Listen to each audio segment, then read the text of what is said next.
Dhaka city কলেজের gate যতক্ষণ না খুলবো ততক্ষণ না পর্যন্ত আপনার যত বলেন শিক্ষক সেনাবাহিনী আমাদেরকে এটা সমঞ্জত রাখতে পারবে না ইনশাল্লাহ। সাউন্ড গ্রেনেড মারলো এবং ককটেল মারলো, এটা যতক্ষণ না পর্যন্ত তারা সঠিকভাবে না বলতে পারবে ততক্ষণ না পর্যন্ত ঢাকা কলেজের শিক্ষার্থীরা কিন্তু অবস্থান করবে।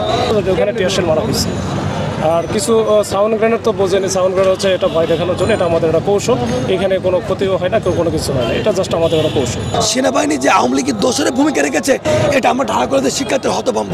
এসএসসি পাস একটা পুলিশ কিভাবে আমাদের এই ক্যাম্পাসের ভিতরে টিয়ার গ্যাস মারে, ককটেল মারে, সাউন্ড গ্রেনেড মারে আমরা জানি না। এবং আমাদের যে শিক্ষক মণ্ডল রয়েছে, আমাদের অধ্যক্ষ রয়েছে এবং আমাদের ডিপার্টমেন্টে অনেক শিক্ষক রয়েছে, তাদেরকে হাত তুলেছে সেনাবাহিনী এবং ধাক্কা মেরেছে।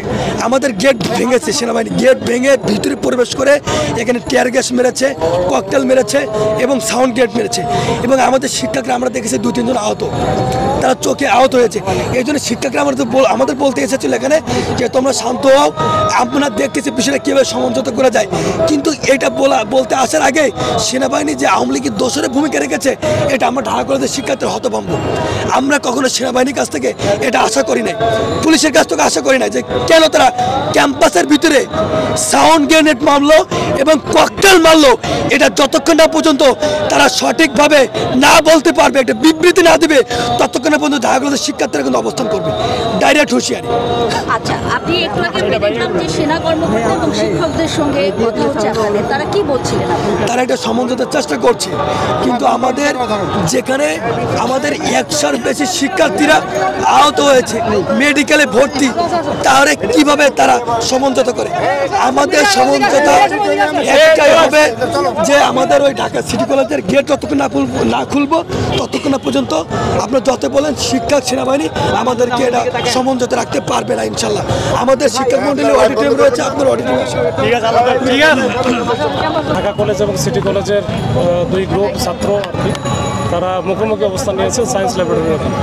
সায়েন্স ল্যাবের এখানে যাওয়ার পরে আমাদের পুলিশও, এখানে পুলিশ এবং আর্মির একটা টিম আমরা মাঝামাঝি অবস্থান নিয়ে দুই কলেজকে আমরা নিবৃত করার চেষ্টা করি। তো এর মধ্যে তো কেউ কথা শুনতেছিল না, এই যে ইট পাটকেল ঢিল একে অপরে মারতেছিল, আমরা আসলে ঠেকানোর চেষ্টা করতেছিলাম। তো যখন একেবারে অবস্থা খুব খারাপ হয়ে গেছিলো, 2 পক্ষে মুখোমুখি হয়ে গেছে, আমাদেরও পুরো ইট পাটকেল ছুটছে, তখন কিন্তু আমরা তাদেরকে 2 পক্ষে সরাই দেওয়ার চেষ্টা করেছি। আমরা সাউন্ড গ্রেনেড মেরে সিটি কলেজও চলে গেছে ছাত্ররা, আবার ঢাকা কলেজের এরাও এদিকে আসতেছিল। তো পরে আবার ঢাকা কলেজের ওরা আবার যদি উল্টা দিকে যখন যাইতে থাকে তখন আমরা একটু হালকা ধাওয়া দিই। এই ধাওয়া দেওয়ার পরে এখানে আমরা আসি। এখানে আহত আমার জানা নাই বা কোনো কিছু ক্ষতি হয়েছে কিনা সেটাও আমার জানা নাই, এরকম কোনো কিছু হয় না। আসলে শিক্ষার্থীরা অভিযোগ করছিলেন যে টিয়ারশেল এবং সাউন্ড গ্রেনেড নিক্ষেপ করা হয়েছে, সেটি তারা বিক্ষোভ করছেন। টিয়ারশেল তো আপনারা নিজেও হয়তো দেখছেন যে আমরা যখন সায়েন্স ল্যাবরে 2 পক্ষে নিবৃত করার জন্য ওখানে টিয়ারশেল মারা হয়েছে।